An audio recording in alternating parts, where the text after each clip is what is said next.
A defense attorney speaks to News 10 about a problem he says exists across the country. As News 10's John Swanner reports, he says police agencies use poor equipment to record interviews with witnesses and suspects in cases. Charles Cisney faces charges that he sexually assaulted a 16-year-old boy. The court appointed Cisney a lawyer to handle his case. Scott Ely says he received these DVDs from the Jasper County Sheriff's Office. This is some of the evidence in the case, and it's my duty to review all of these DVDs. Primarily the audio. These are taped interviews with people. The Sheriff's Office interviewed Ely's client as well as the victim and other witnesses connected with the case.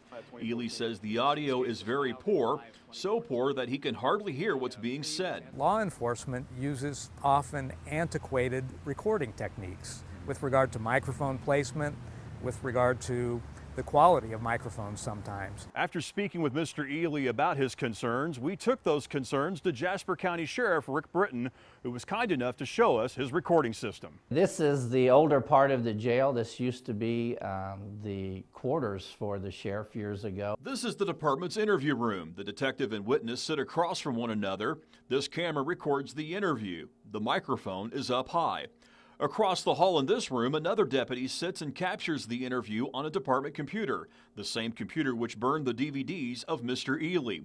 When we told Sheriff Britton about Ely's concerns, he says it's the first complaint he's received about recordings from his department. You brought it to my attention. This is the first I've heard, and this case has been ongoing for almost a year. Sheriff Britton says he has no plans of replacing his recording system, much to the chagrin of attorneys like Scott Ely. This is a problem with law enforcement units throughout the nation.